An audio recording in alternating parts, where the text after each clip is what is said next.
Hello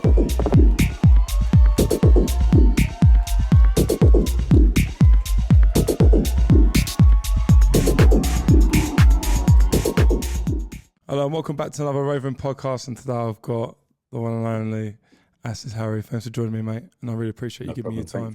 So like I do with all my guests then, where did your music journey start, influences, and yeah, just overall like the journey where it all started? Basically, I was always around the garage scene growing up. I grew up in South London. So I was always around all the MCs, all the DJs. I was always out raving. Always used to go pirate radio. But my influences are all really crazy because it's kind of bits from everywhere. But you know, it's just kind of what I enjoy listening to. I take little parts from it and I try and implement it into my music. But yeah, I mean, it's mostly garage. Everyone from South London grew up in garage. You know, got old school stuff, Ramsey and Fen, etc. I was always going pirate radio. Yeah, it stems from there, but I listen to a very wide range of music. So my sort of influences, I love Latin stuff. I love it. I went to that, but what's that club? What's it called? Salsa in Temple. Oh, okay, yeah. And it's yeah, they were just playing the wicked salsa music, and I was like, oh man, I'd love to make some stuff like this. And then I hear there's Latin house sort of coming around, and I was just like, I was hooked. I loved it. I can definitely tell you got that Latin house vibe when I go through like Spotify and listen to your tracks. It's got that tribally kind of like, yeah, it's wicked. That's what I sent you earlier. Kind of took me back because the early days listening to tech house and stuff, and I used to go to clubs in Kent and London. They played that kind of music you used to play, and yeah, I mean, you don't hear it much anymore. But when I heard your music, I was like, mate, that's the sound, you know, like that's the cool one. Appreciate it, man. Yeah, it's really cool. It kind of gave me that old like Nick Van Chuli vibes back in the day. Yeah, it was well cool. And me and my missus were listening to it in the car, and we were like, that's the one, like right there. Oh mate, I've got some real bangers coming out this year. I mean, where am I? Sort of what's on Spotify now is sort of, you know, music that I've made from last year, and I've got releases linked up to the whole year near enough now. So it's, you know, we're going to be each release gets better and better, and it's yeah, I love using all the percussion, all those little, all that timbale stuff, all the cool instruments that you can use just to get a bit of a broader spectrum on what sort of musically, because tech house is kind of, it gets to put into this sort of shell. It's just got to handle these like really techno-y vibes and the drum. I like sort of experimenting. You know, it's yeah.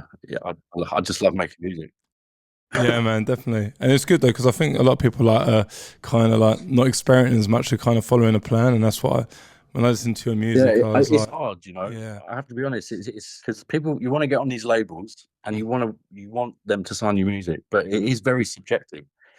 You know, you might make something, and you know that label don't like it. This label don't. Someone will like it, but as long as you like it yourself, I think it's hard to find a balance of, you know, if you're going to put something out there, you're not just putting it out there just to make sure everyone else likes it. Because it can get like that sometimes. Yeah, it's mad because I was, to your point on that as well, it's like I was speaking to someone about it a while ago, and they said to me there's 8 billion people on this planet, and there's guaranteed to be at least 1,000 people in a room that would love that music. Do you know what I mean? Yeah, 100%. Yeah, and I thought, wow, when you think of it like that, I was like, so yeah. I kind of want to go back to the pirate radio thing then. Like, how did you get involved in pirate radio? No, so I was just a street kid. I was always around the manor on my push bike, up and down the blocks. You know, I grew up in Churchill Gardens in Pimlico, and so my pal Eamon, one of the best DJs I've ever seen, Mr. E, big up Mr. E. He's been doing it for years. Him and I think by that time it was a guy called Jay the Buddha. And we used to go, I think it was, I can't remember the name of it. It's Cool FM. There were so many. Oh, Cool FM, FM, XFM, all of this. Yeah. But we used to go to this little factory in like Acton, in this tiny little soundproof room. And I used to just go with them a few times. Used to go to their raves. Everyone from the manor used to go. If anyone was playing, everyone from the manor was going there. Do you know what I mean? It was like, and it was the social thing. If Eamon was DJing somewhere, the whole estate's going to be there, and I was just always around it. And sometimes there's a local pub, you had Sparks and Kai in there, you had PSG. Wow. You've got the decks out, and everyone's going mad. You know how it is. Yeah, it was sick. It was good. And I mean, I always wanted to get DJ. I always wanted to learn, and I just never was sort of ready to sort of apply myself to it. But yeah, that came along in the end. I thought, let me give it a go.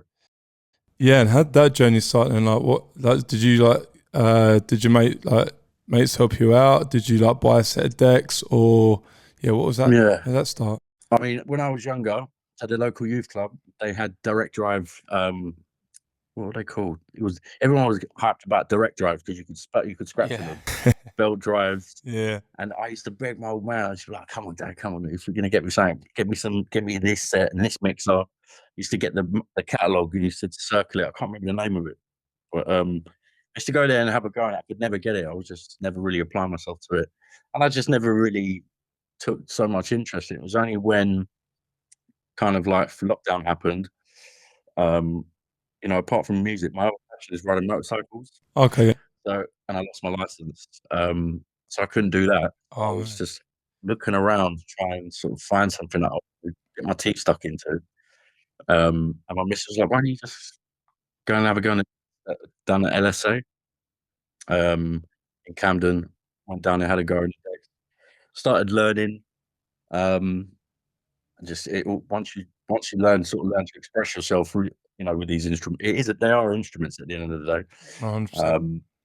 And it kind of it snowballed from there. Some decks myself, and that's sort of it. Started with the DJ, and then it sort of went into the production side of it.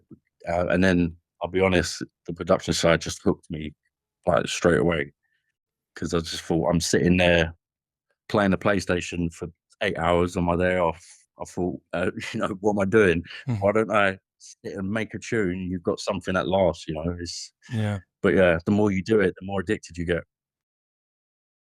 So when you mentioned about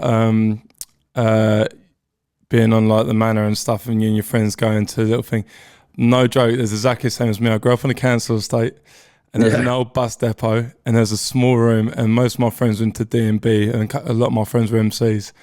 And there's a bus depot, and in the room, we couldn't afford soundproofing, so we just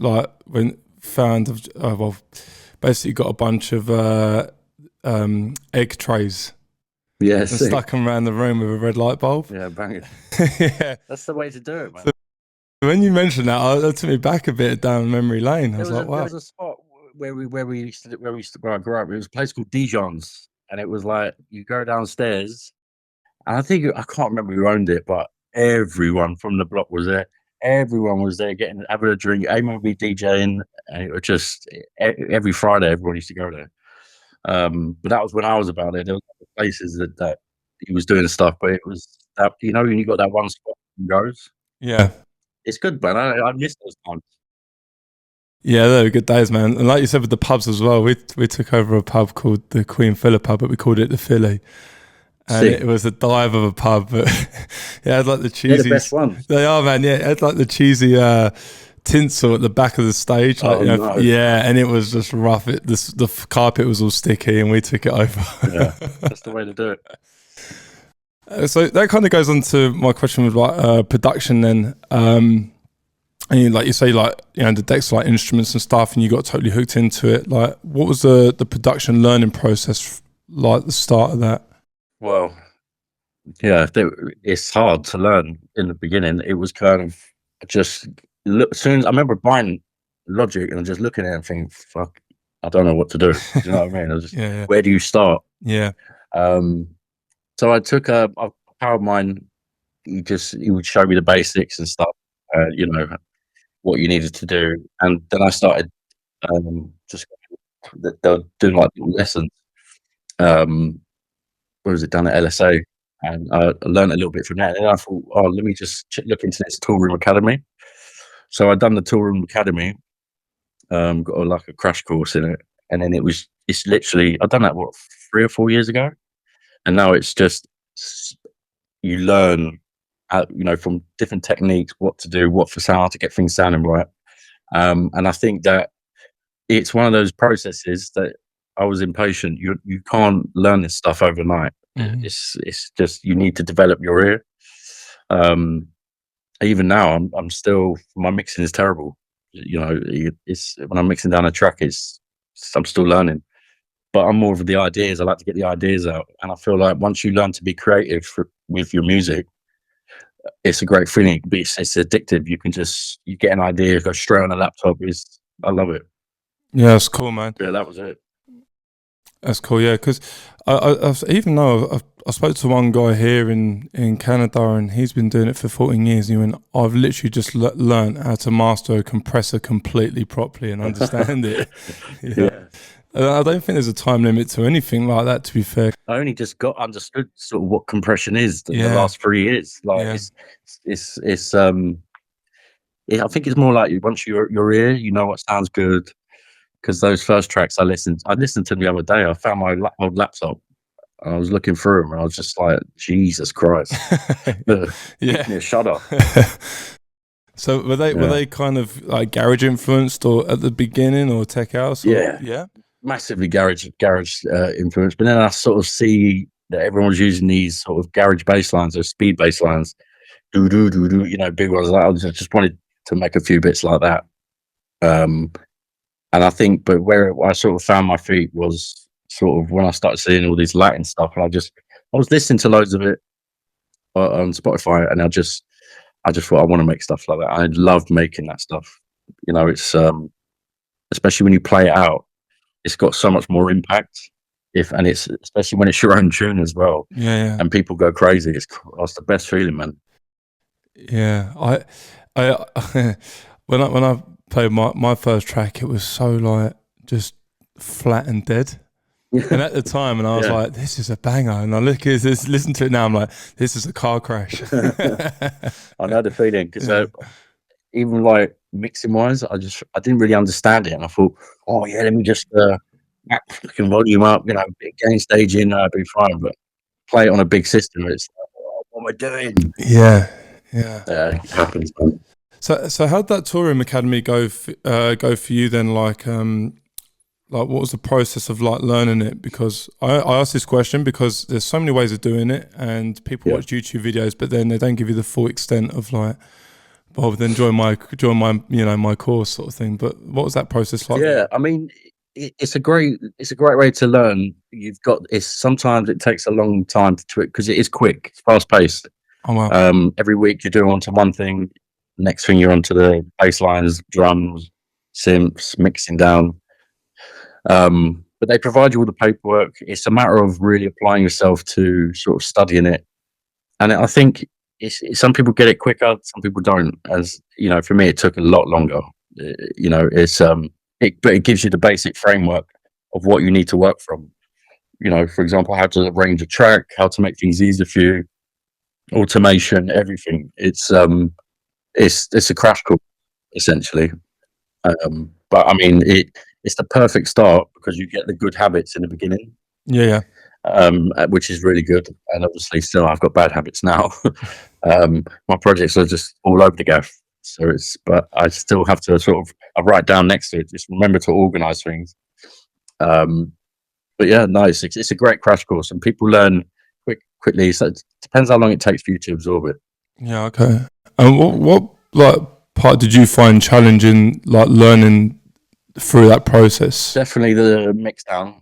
The mix down process, and obviously where you have a track, and you obviously you've got to have the headroom, you've got to remove frequencies, you've got to do all of that stuff. That can take a while to understand what you're actually doing, because it's all through your ears that you're sort of learning.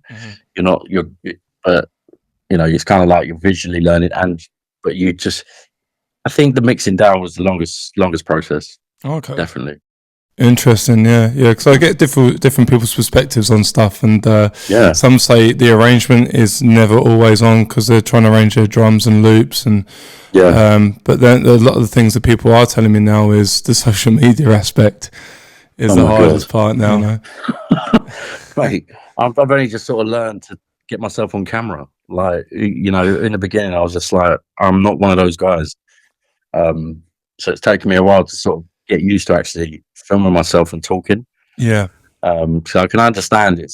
And even like, I had a sort of interview with Sam at Defected when I was releasing that track. I watched that, yeah. And it was really cool, but it was, if you look at it, they've edited it in such a way, because I was nervous, man. I was so nervous. Because the cameras were on, it was in Defected, and I was just like, I didn't know what to say. You know, it'd be a lot better now, but yeah, that wasn't good.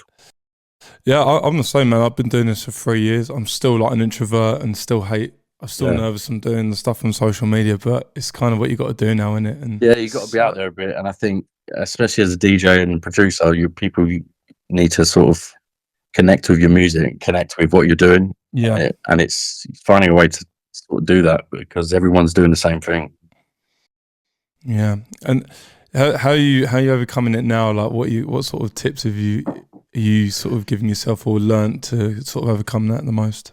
I think it's definitely engaging with people as much as possible, and obviously, you know, I mean, let's be honest, it is kind of a subjective world, that music thing. So if someone's gonna enjoy your music, if a big DJ is playing it, another DJ might be like, oh, I like that, I might play it, I might buy it and run it in my show, or whatever. I think it's more of keeping consistent with actually producing music, and actually getting music out to people, because if you're not getting music out regularly, I kind of, in my opinion, if every month there's got to be something that you're giving to someone, you know, and it's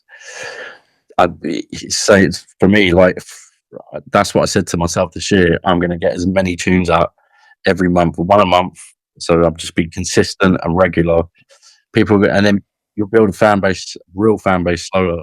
It might take slower time, but more time, sorry. But that's more what I was going to focus on, is just getting regular music out there and people enjoying it, engaging with it, and it just grows from that foundation, I suppose. Because that's what I am. I am a music producer. I'm not an actual.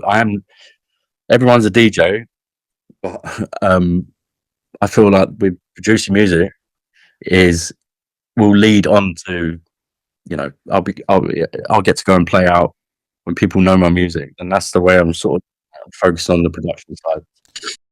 Yeah, definitely. Because I found that in the past, like, there's a lot of DJs, and there'll be, you know, producers, and some would just be known as a DJ, but producing music after. But you're starting to see people get noticed a lot more now for their music, and I always wanted to be like that. I want to get booked for my music, and I think that's a great mindset to sort of. I think it's kind of hard, because go forward, you know, some people will be.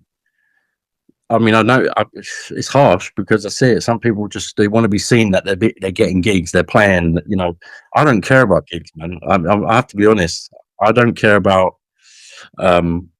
showing everyone that I'm playing, because I'm a producer. That's what I am, I think, first. DJing is a secondary role. You know, even though I love it, you know, I wish I could do it full time. Yeah. But there's got to be there's so many people that, I mean, that's how I learned. Is just picked up some decks and learned, and everyone's a DJ. Yeah. And I can understand, it's, you know, competition wise, I've got to differentiate myself to other people. There's got to be something I'd rather have, you know, like, I'm not going to go out and chase bookings unless I've got, you know, an impressive CV to actually go and say to people, like, I want to play at Creamfields, but here's my latest 10 releases. Look at it, you know, I mean, yeah, it's a long shot otherwise. Yeah, honestly, man, that's proper, like, refreshing to hear, because I think everyone's so focused on trying to get gigs, and trying to be like a, you know, social media star DJ, if you know what I mean. And I think people need to sort of, in my opinion, adjust their focus, because it should always be about the music. In my opinion, you start with the music, getting consistent releases, and then the rest of it, you're building content for yourself. You know, it just, I think it all sort of connects. It's like a big triangle, because it's, you know, every month. And I've got a release next week coming on Stashed, so I know tomorrow I've got to get out there and start promoting it, get my content done, and that's every month. So you've got stuff coming every month, but I feel like you're 100% right. It's everyone's focused on getting the gigs and, you know, playing, but it's not sustainable because you're just going to be doing that constantly. I don't want to be I don't want to be chasing promoters. Be like, oh, I'd love to come and play. Yeah, you know, I hate doing that. Yeah, I can't stand asking people because it's I don't mind if, you know, if it's someone I'm doing you know, I book them, they book me because I run events sometimes. But yeah, it's not nice. Yeah, you want to have some clout around you. For sure, yeah. And I mean, I'd love to support your new track coming out as well. So I'll be happy to do it. So I love supporting people, mate, because I'm a massive geek with music myself. So I just love helping out, doing my part, and just geek in music anyway. And I know you mentioned your own event brand, which is Midnight Sessions London. Am I correct? Yes. Yeah. Good old Midnight Sessions. So how did that come about then? Like I just said, I got fed up of asking people to play. Yeah. Okay. I mean, truthfully, that was born out of, I thought, why am I asking everyone? Oh, because I had a few gigs where I played and I was like, oh, I love this. I want to play more. Yeah. And I'm like, they're like to me, oh, well, yeah, you can play, but you can sell 20 tickets. I was like, if I'm going to sell 20 tickets, I might as well just do it myself. You know, I just kind of had this sort of clicking moment. I thought, as a person anyway, I don't like asking people. I like to do things on my own. I like to have my own, you know, my own sort of things in the works. And I just didn't like the way I felt where I was kind of like asking people, oh, can I come play? You know, but then again, it's kind of like those promoters are getting contacted by 20 other people. And if you don't know them, it's kind of like they say about coming to the event. I get it, you know, going meeting them and stuff, but I'm not really, I don't want to be begging it. Yeah. Straight up. Yeah. So yeah, it kind of evolved, and I thought, you know, obviously I knew the guy at Egg who run the events there. Good old Ali. He's still running it, is he? Sorry to cut you off. Yeah, he's still there. Oh wow, crazy! Because I played Egg like 10 years ago. Yeah, he's been there. He's been a long time. Yeah. I've got a good relationship with Ali. He's a gentleman to do business with, and he's always helped me out as well. So you know, he's given me some great opportunities to play, and obviously opportunities to put my brand there. But on the other side of that, events is hard in London. It is very hard because the event that I'm running, the next night is another event, you know, doing the same thing. Mm-hmm. I think the branding is obviously, there's a few that I know in London, for example, Insomnia. Yep. I play for them sometimes at Corsica. Their branding, you know, what they're doing on a Thursday night is outstanding, you know, but it's hard because there's been, I've never made any money out of it, and it's cost me a lot. And it's kind of, I gave a lot of other people a platform to play, and it's, you know, it gets a bit difficult after a while. Yeah. And that's why I thought, you know, instead of the event side, I don't want to focus too much on the events anymore, because it's not really, I want to focus on my production and my social media and, you know, my promotions, money that I spend on promoting the track, you know. Yeah. But they're just fun times, right? Them events, if you think about it, right? Because I've tried some crazy ones. Yeah, and I've tried throwing events, me and my mate, and you know, it cost us a bit. My mate Jerome, and it cost us a lot of money in the end, but it was fun at the time. Do you know what I mean? Like, I totally understand. Yeah, that's the thing. I think the whole ticket sales thing just takes the whole fun out of it. Yeah, because it's horrible. I've played so many empty rooms there, but where I've sold 30 tickets. And I'm just like, everyone's asking, all 30 people were trying to ask for guest lists. I'm like, bro, I ain't sold no tickets, man. It's a $5, you know, please. It's a shame, but it's part of it. And I think nowadays event brands, that if you're going to do something, it's got to be different to everyone else. Yeah. I'm a big believer of there's no mistakes, there's always lessons learned. So what kind of lessons did you learn from running the event, like branding, and then obviously putting that into your own kind of thing? Yeah, I mean, 100% is, you know, obviously choosing a venue, and, you know, I mean, the DJs that you're booking, but obviously social media side of it is capturing everything. If you fill up the floor, there's been a few times I filled up the floors, making sure everything is on camera, man. You know, getting them good crowd shots, and people see it's a good party, they're going to come. But I think it's more of if you're playing, even playing the music you want, but play music that people are going to enjoy, man, and let people let their hair down, because there's been a few nights there where the energy has just been so epic in that room, and I've run a few my own tunes. There's videos of people going crazy, and it's brilliant. Yeah. But then there's been a few times where it's like dead, so it's just taking rolling with the punches. But just the social media aspect, making sure. I mean, I wasn't on it too much, but I work with a great photographer, a videographer now, who anytime I'm playing, he'll get great footage. That's and cool, it's every single gig he has to be there, so it's important. Nice. And it kind of goes into a question of branding. So I know you mentioned brand, and I think this is quite important now, because this is all part of building your brand. Like, did you learn any about the branding before, or is that something you picked up on the way? And like, what kind of key skills did you learn? Way. Yeah, I think obviously with Midnight Sessions, branding is the most important, and then obviously rolling that into my brand as a DJ and producer. But yeah, the branding is something I've really got to knuckle down on this year, and obviously but I think I want to focus on branding, but I actually want a good actual following of people, and I can start giving value back to them. Yeah. So yeah, it's one of those things. It's definitely something I learned on the way with Midnight Sessions. Definitely. That's cool. Yeah, that's good to hear, because I think branding is a big part of it anyway. Because you are your own product now, and not you personally, but I mean anyone that does producing, DJ and stuff. And that kind of goes on to your first gig then, like your first DJ set, because obviously you haven't got that branding background, but, like the beginnings of it, like how did that go? And my God, yeah, I was so nervous, man. Yeah, I don't get nervous at a lot of things. I'm not that sort of person, but my mouth was dry. No, it was. I was playing Egg. I played on the middle floor, and it was packed. That was your first? Yeah, first gig. Yeah. Oh, on the middle floor? No, sorry, the loft. The loft. Apologies. Oh, even still, yeah. The loft was packed, and it was. Yeah, and the thing I hated was I got there like 12. I was on at 3. And you're waiting and watching every other DJ, and it's just like waiting for your time. And you go and plug your USB in, you're like, oh, it's scary. Yeah, it was. But then I got into it.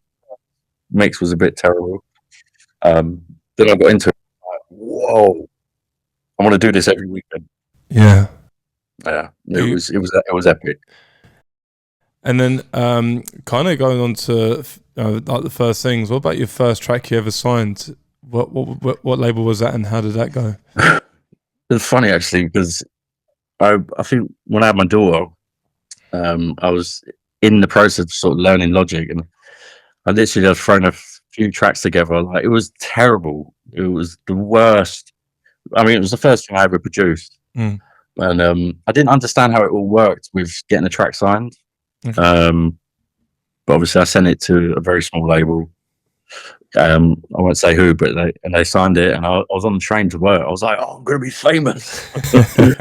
It was terrible, because it was and I was messaging my missus like, "They signed my track. I'm gonna be a big DJ." Like, I got excited, but yeah, it was it wasn't a good track. It was terrible.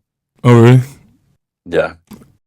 And because I remember when I was speaking to Cash, he was saying that they're building blocks. He said, because you get some people that he signs a track and they think, oh, they're the number one hit now, and he says it's just a building block, kind of thing. Yeah, massively. Yeah, each and every one.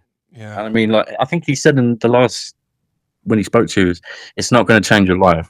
It's literally one brick at a time, literally, to the point where people are like, labels are contacting you, like they want music from you, which hasn't happened yet.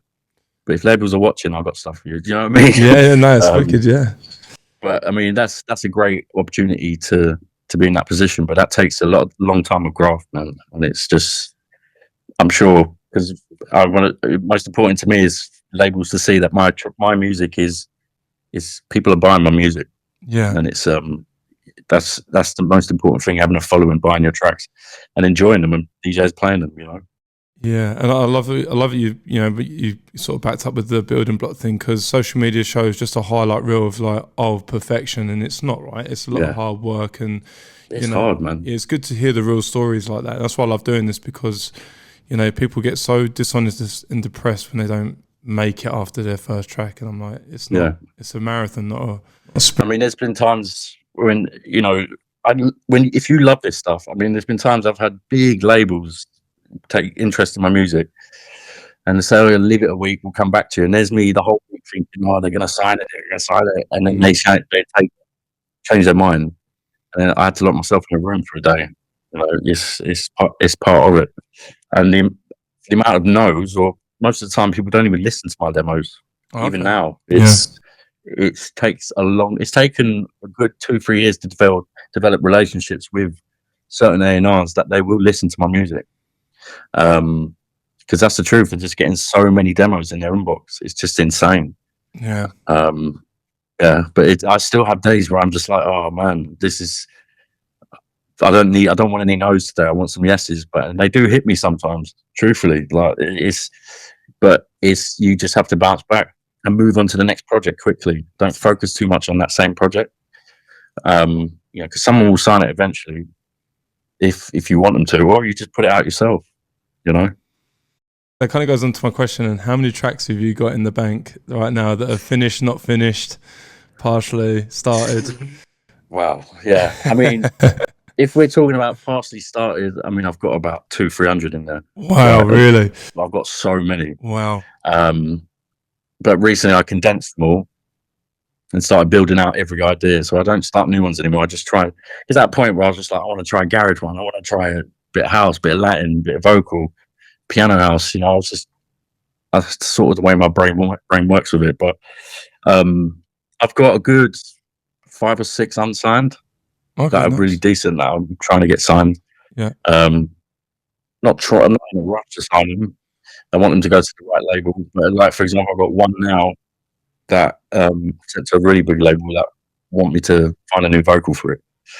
And it's just like, I've been here all morning just going through my vocals, calling up vocalists, trying to see if they got anything, and it's a bit soul destroying. Yeah. You know what I mean? Yeah. It can be, but there's loads. I've always got stuff on the go. There's always something that I'm working on, and if I like the sound of it, then I always do like a 30-40 bar loop. Yep. Just and see what it sounds like, and then sometimes I get stuck in it.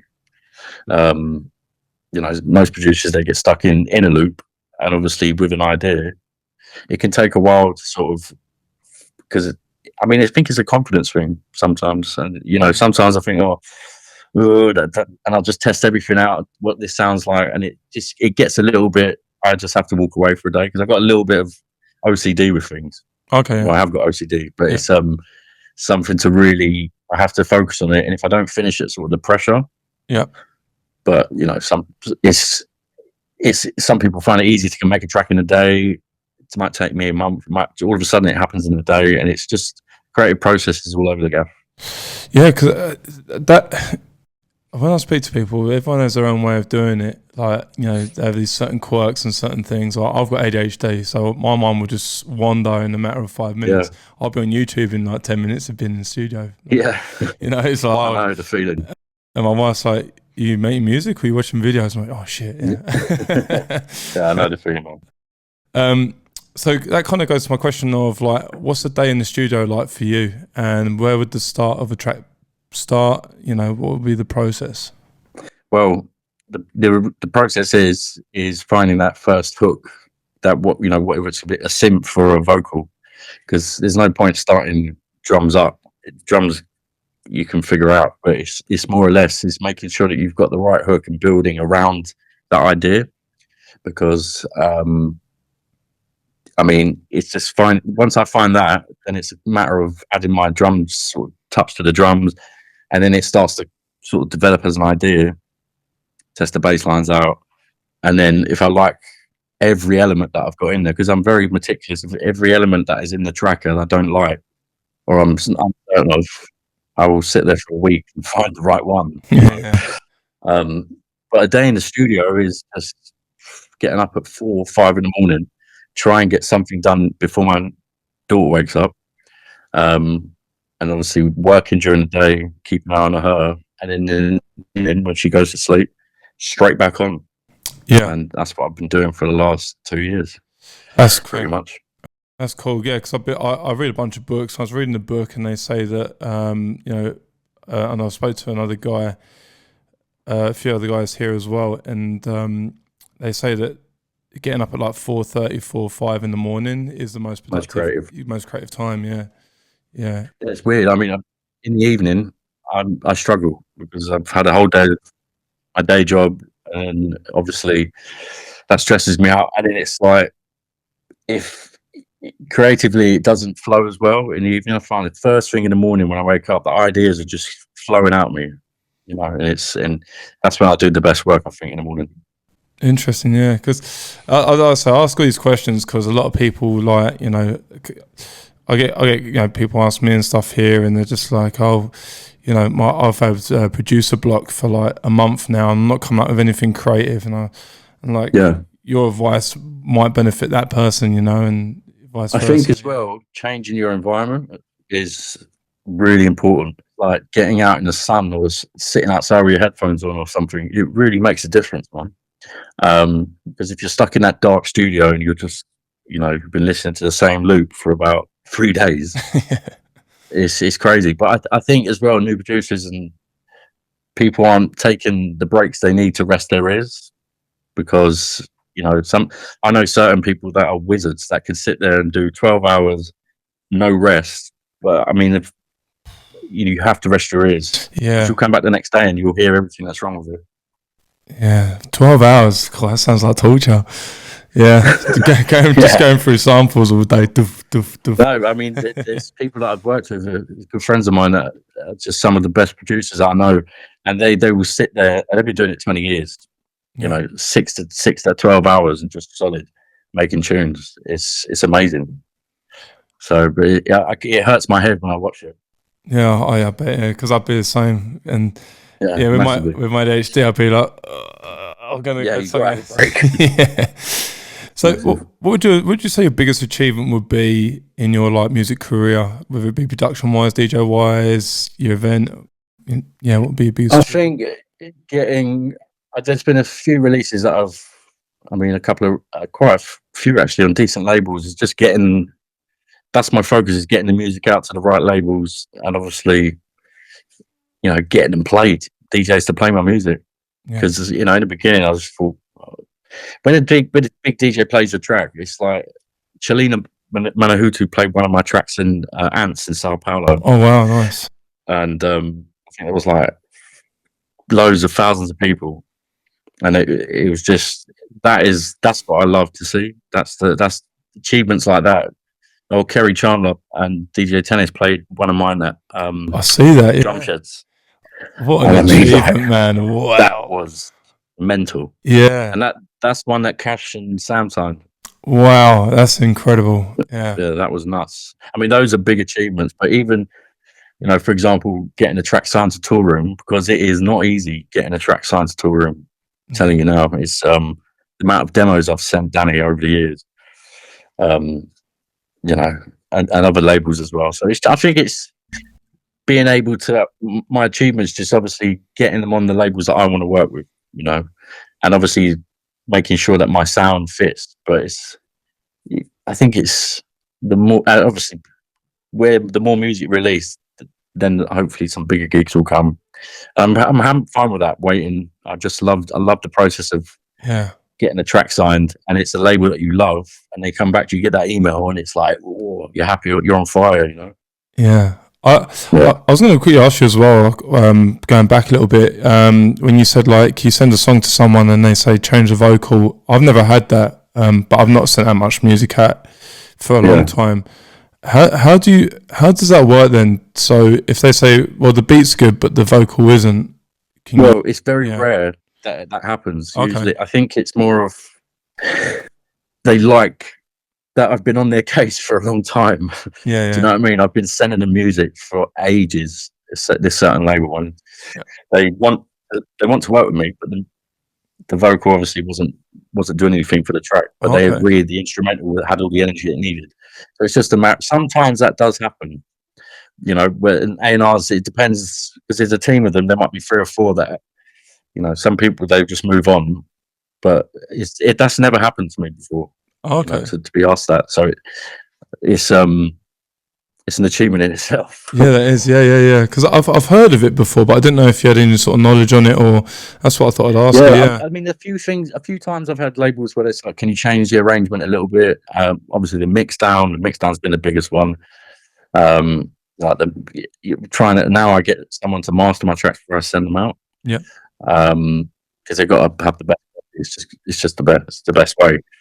But I think that's, you know, certain labels, they have a certain, if your music is really, really close in their sort of their field, they're going to ask you to make some minor adjustments just to, you know, it might be a few little things. But I think vocal wise, so about, I just need to find a good one. Yeah, and how'd you find those? Because I know a lot of people say they go to Splice, and I know you mentioned previously you got to go on the search for that, and a lot of people overuse them with Splice, and also sampling as well. A lot of people in tech house are doing the whole Destiny's Child kind of resamples. Yeah, the R&B thing. Yeah, like what's your process of trying to find that?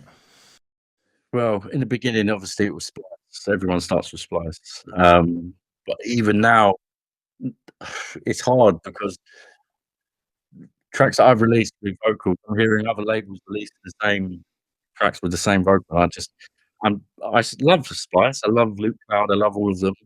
If I find something that I really like now, and I will search on Spotify to make sure it hasn't been put out. Okay.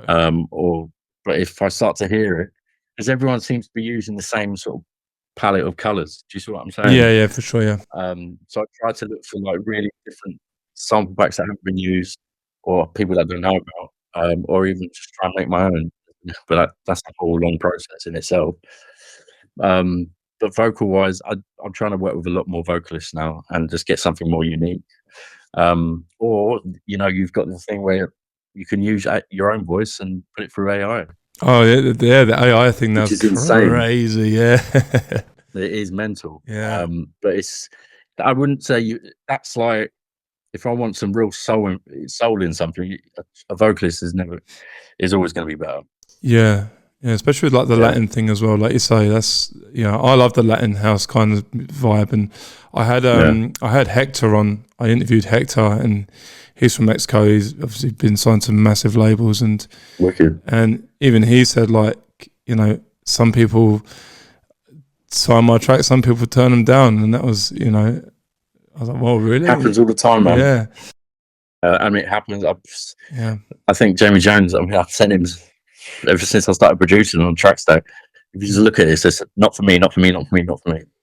Yeah, but like you say, that one time, man, like you say, it will come. And honestly, it's so refreshing to hear this, because, yeah, like you say, you know, I think a lot of people live in that sort of social media bubble and don't see or hear this kind of thing, and it's so refreshing to hear something. Yeah, because I think people need to see it a lot more. That exactly, it's okay to be struggling with this stuff. Yeah, because at the end of the day, I mean, I'm doing it because I love it, truthfully, and I love the chase. I love the feeling of getting something signed to a label that I've been aiming for. Love that. That's the sort of person I am. I enjoy that, but it hits you hard sometimes, and you know, everyone's comparing themselves, but producers nowadays need to cut themselves a bit of slack. You know, just give themselves a pat on the back, because putting music out there is not easy, man. Even, you know, in the beginning, I'd send it to a few of my pals, and they'll be like, "Oh, this is shit," you know, and I'll be like, "Oh, I'm never doing it again." Yeah, I'm the same. Yeah, that's it. Sell everything. That's the thing. But it's sending. You got to be. I think nowadays you have to be careful who you send your tracks to get feedback. Okay. If you're just starting out, I think new producers, they shouldn't be send it to anyone, because everyone's taste is different. You want someone who's got a well-balanced opinion about things, because those early days when someone makes comments like that, it's not nice. No, definitely not. Yeah.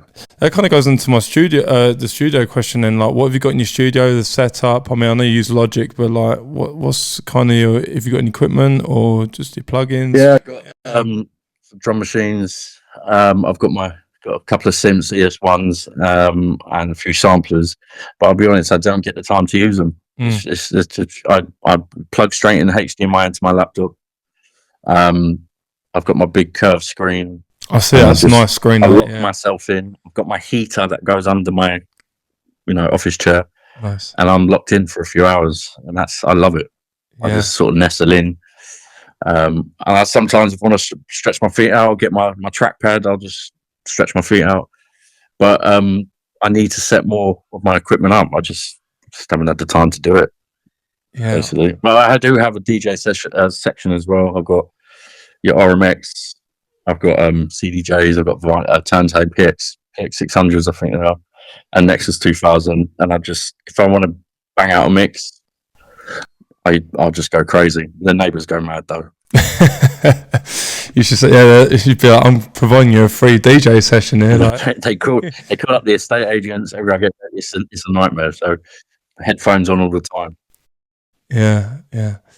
So with the future plans then of your music and stuff like that, I mean, I know you've got tracks coming out, and there's a lot more for this year. But what would be your achievements that you want to achieve this year? Well, there's a few labels that I've written on my board. I've got a board where I write the labels I want to work with, and it's the best feeling in the world when I cross them out. Yeah. But there's quite a few that I'm trying to get my music out there too. I just want to get my music on the labels that I want, and then I'm happy, because it's kind of, and then just keep the process and keep rolling, and sort of always evolving my my creativity, and obviously just leveling up as much as possible, but maintaining a release every single month, and just stay consistent for people. Yeah, because like you say, consistency I think is the key now, because even I'm terrible with social media. Like I had a 3-week break, so I had some family stuff to sort out, and then you go back to it and you're like, fuck it, now the algorithms aren't going to favour me now, and now I'm going to get 20 views on the reel and all this sort of stuff, right? It's horrible. And it's like a battle on its own. It's like a career on its own. And I think it's more of just getting stuck in with it, but then having, sometimes if people need a break, it's important to take breaks, because it just becomes too much. You're watching Insta all day. It's terrible. Oh man, I've done a TikTok session where I'll watch a bit of I put my video up on TikTok, and then I'll scroll, and the next minute I've been on it for 3 hours. I'm like, oh no. I do it all the time. Yeah, it's like 11:30 at midnight. I got to get up for work at 5. And you're watching someone sort of crush with a hydraulic press. Yeah. I watched one where they got different types of cars, and they crash them into a wall, and how it would be in a real car accident. Yeah. I'm like, why? Those videos I'm hooked on. I'm like, why am I watching this? I need to watch something that's productive. It's crazy. And kind of going on to like submissions of demos and stuff like that, I want to get your kind of opinion on this as well. How do you draft an email, and how do you present that? Because this is a forever question that people ask me, and I to this day, there's no perfect way of doing it, but I always like to ask people their process of submitting. 100%. It's something that I've learned. It's like, I do sales for a living, so it's like BD, isn't it? It's this sending out an email to a new client, essentially. However, short and sweet is very important, because they're going to be going through. They don't want to read a life story. They'll just skip it.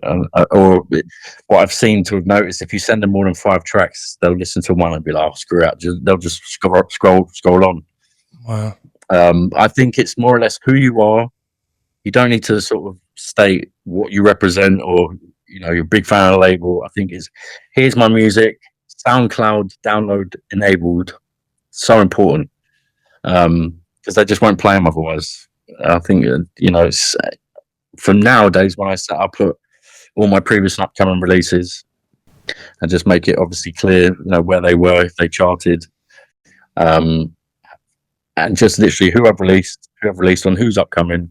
Here's the track. Would love to work with you. That's it. I like to keep it as short and sweet as I can, while trying to sell myself as well. Yeah, for sure. And but putting your link tree at the bottom as well. Oh, okay. With all your socials is a good one, because it's just one link. They can just click on it if they want to see it. Okay, yeah. And what about with regards to like contracts and stuff, I mean, I'm a bit behind on this, and you know, I'm happy to admit that, but I haven't done it for a while. But even just, did Torium teach you how to read like contracts as well for signing stuff, or was that something? Not really, no. But it is a minefield. I'm not going to lie. Yeah. It's even now I still don't understand most of it. I do have a friend who's a great music lawyer who, if there's something I'm really not sure about, I will go through it and get him to go through it. You know, there's been a couple that have the language used is kind of like, I'm not really sure. Yeah, I'm sure. And when it comes to, yeah, I mean, there's been times I've worked with labels where they're a big label, yeah, and they're not going to name names, but you know, promo wise, you'd expect them to be promoting your track, and you're not receiving any promo, not even an in-flight, and they're deducting €500 out before you even taken any royalties. Oh wow! You know, these are little things that you have to watch. Because that was a lesson learned straight away, and it was frustrating because it's happened a couple of times, but it's just, you know, track signed, get it out, and you promote yourself. Anything at, you know, sort of bonus to that is great. Yeah, I think it's good you mentioned that, because again, you know, I think people dive if they say, "Oh, I'll sign this track," and we've seen it with so many pop stars, haven't we, where they've signed their royalties and everything away. I think it's so important for producers now to know that they must read their contract, like, and watch these things, because some labels, the harsh truth of it, that's their income. You know, and they're just going to use your music as their income, and find a way to not give you. If you sell any copies of it, you know, just you have to be careful. Yeah, and it's a shame, man. It's a shame. It is, because you know, I mean, living in Canada, when I go to work, a lot of the guys listen to CCR, Credence Revival, whatever it is. Yeah. And one of the guys was telling me there that the lead singer of that hasn't got any of his royalties and signed it all, and still to this day doesn't make any money from them. And I play their records every week, pretty much. Yeah. It's scary, and I think it's the more tracks you sign, the more you'll see it. But some of these big labels aren't amazing. Yeah, that's the harsh truth of it, and that's what people should know. Is, you know, they're not gonna, you know, you're ticking a box essentially, but obviously you want to work with them. Sometimes if they're not going to promote your record, that's just something straight up. If a label I'm working, or how I'm going to promote my record, and if they're not prepared to invest inside of that as much as I am, I'm not going to sign it with them. It's as simple as that. Yeah, and that's good as well. I'd like to mention, because like I said before, you know, like, people just dive into something, and like you say, you know, be cautious, you know, because just be a little bit careful. Yeah, and just read things first, and don't be afraid to say to them how you plan to promote this. What campaigns, in flight, are you going to be doing? Social media? Tell them to tell you what they're going to be doing to promote your record, because at the end of the day, it's a 50-50 thing. You know, they want your music, you want to work with them. It's not all one-sided. It shouldn't be like that. And I feel like the industry now, it's, you know, they get so many demos coming. They feel like maybe they feel like they don't have to explain this sort of thing. Yeah, you know? Yeah. Oh, that's interesting in my opinion, actually. Yeah, really interesting. And yeah, man, I haven't released music for a long time, but again, this kind of stuff helps me as well, because I do want to get back into it now. And it's a minefield. Yeah, you know, and it is a lot to take on. And I think a lot of the bad stuff does drive people away as well. Yeah, I think getting your publishing sorted as well. You know, once you start to get out there, is just, you know, making sure that when your music played, you're going to get paid for it. You know, you sign up to all these things, and it will help. Yeah. You know, so it's just, I think someone needs to be out there teaching this stuff. Yeah, because it is. I've never had a clue how it works. I've still done some of it now, but you know, the stuff I've noticed has just been a little bit underhand sometimes, and I'm just, you know, I've spent hours and hours making this track. You know, to the point where I'm like, oh, I don't want to do this no more. And then they're not even bothering to promote my music. Yeah. You know, it's something. I'm a little bit sour about it. You know, it's just one of those things. Over time, you learn these lessons, but it's a stepping stone. Do you know what I mean? Yeah, for sure. And I think you've explained it perfectly, and same with Cash as well, you know, like highlighting these parts, because you know, a lot of people do get overwhelmed with all this kind of stuff, and massively, you know, and you've learned a lot and gave amazing advice on that, because even for me, I've been producing for like 14 years, but I don't release as much music as you have, you know, and even just learning that part and overcoming like the mindset and everything, and it's hard. So you know, it's really nice to hear this kind of perspective of what you're saying, because is there anything else you want to sort of brush up on? And like, you know, I know you've obviously got tracks coming out, but is there anything else you want to sort of plug and, you know, promote or anything like that? Yeah, just my release next week. It's coming out via Stash Miami on their sampler. It's an absolute Latin weapon. I've been running it all my shows, and it always goes off. But it's dropping next Friday. Has some good downloads and support already. But yeah, I'm just grateful to be here, man, and have a chat with you about things, because it's cool to, you know, to go through everything and sort of people's journeys and stuff. Now I like explaining my journey about how things, you know, it's cool. Yeah. Oh, I mean, it's been super interesting for me, especially like how, you know, like back in the day on like the council estates and stuff, and you know, like that takes me, I mean, I'm showing my age now, but it takes me back a long way, like because you just got a bunch of 16 to 18-year-old like misfits, trying to, Walkman cassettes, the Sidewinder box sets, and I used to get what was it, Drum and Bass Arena, but mixed by Hype One and all Nation that, as well. and all that, and Rocky and Debt. Oh mate, because drum and bass for me is I mean, I don't produce it, but it'll always have a big place in my heart, because that's what I grew up on. Oh mate, all the time it was either garage, but then it was drum and bass wise. I remember I used to go One Nation in Brixton. Shabba, Skibber, Shabba. Oh man, Debt. I loved it, man. And even like even in my shitty old town, like we had one of the guys there. He was so my mate Sam. He helped me produce on Reason. I use Reason. Sick. And he was just smoking some weed, and he was just like, "Oh, sit down with me for one night, and I'll teach you." I was like, "Go on then." Yeah. And he was like playing like Call of Duty. And he was like, "Oh," and doing a bit in between, you know, like in between. And he was a total geek, man. Like, and he was just like music geek.